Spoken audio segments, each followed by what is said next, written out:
Quand vous engagez un artiste, oui. Qu'est-ce que vous vérifiez en premier chez lui avant d'engager en fait? C'était... Ben, je le voyais travailler. Déjà, vous alliez les voir déjà, oui. Oui, j'allais le voir. Oui. Tous les artistes que vous avez Ah, engagés? Oui. J'allais le voir d'un côté, j'allais le voir de l'autre, j'en allais le voir en Allemagne, oui. Je les voyais dans les congrès internationaux, ou au concours, même au concours Magicus. Oui. Jean Mad avait un concours Magicus. Danny Larry a fait un concours. D'accord. Donc, vous passiez en fait la moitié du temps à chercher des artistes, oui. Et l'autre moitié à faire la tournée en fait. Et à organiser. Organiser, ça, voilà, ouais.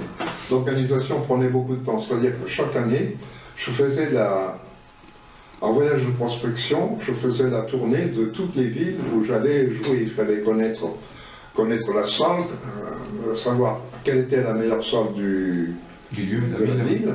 Pour ne pas tomber sur une salle de patronage où personne ne va, ou tomber sur le cinéma porno, le cinéma qui était bien connu avant, où je suis déjà passé, mais qui est devenu pornographique, où plus personne ne va.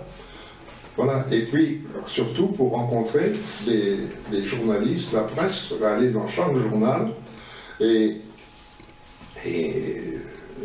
trouver l'appui, avoir l'appui de la presse en proposant une association avec la mutuelle des journalistes.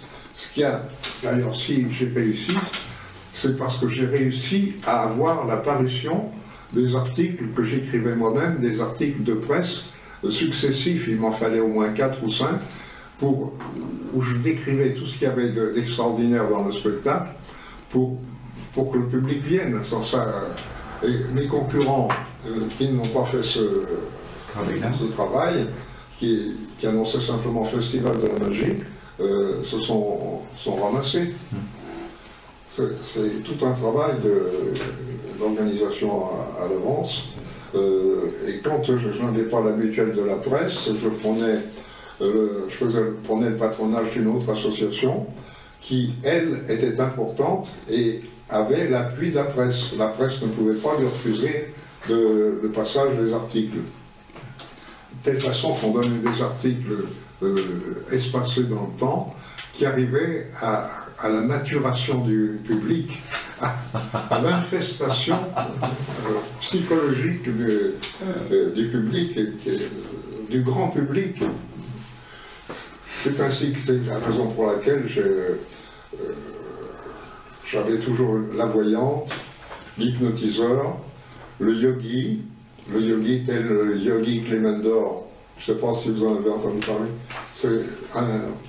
qui faisait tout ce qu'il voulait de son corps, il faisait bouger tous les muscles de son ventre, il prenait des poses invraisemblables, et pour faire son numéro, il ne devait pas, il fallait que son intestin soit complètement vide.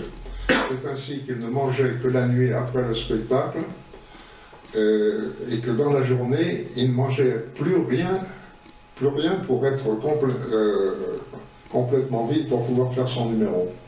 C'est ainsi qu'il a détruit son système digestif et qu'il a dû être opéré et qu'il est décédé bien avant assez jeune. Et j'en pense, pour écrire tous ces articles, etc., vous aviez une formation littéraire au départ, une formation de journaliste? Non. Vous avez commencé comment? Donc, vous étiez magicien? Oui. Mais vous avez directement commencé, en fait, non, j'avais travaillé, avant je faisais du travail de bureau, c'est tout. Non, sans formation littéraire, non. Aucune formation en marketing quand on est au lycée. Ok, d'accord. Mais vous n'avez pas fait d'études de communication, de marketing, ça n'existait pas à cette époque? Non. Tout est dans l'imagination. Trouver des trucs pour faire venir le public, en faisant parfois un peu de bluff, c'est faire venir le public et ensuite lui donner satisfaction par un cocktail de sensations. Il faut qu'il y ait du rire, il faut qu'il y ait des sensations fortes, il faut qu'il y ait du suspense, Et il faut qu'il y ait de l'émerveillement. J'avais toujours dans mon spectacle presque toujours un ombromane ou un marionnettiste. Pour qu'il y ait une variété tout au long du spectacle. Entre le premier numéro qui ouvre la première partie, qui peut être de la magie générale, et le manipulateur qui va venir après, il faut qu'il y ait un break avec quelque chose d'autre. C'est ainsi qu'on passe l'ombromane. Ensuite, on peut mettre, après le manipulateur, on peut mettre la voyante. Ensuite, le pickpocket. Ensuite, le théâtre noir pour la fin de première partie. Voilà. Et donc, après, vous construisiez à chaque festival, et c'est construit de la même manière, en fait. Hein. À peu près. À peu près. Hein. Oui. Ça, avec des artistes différents. Oui, évidemment.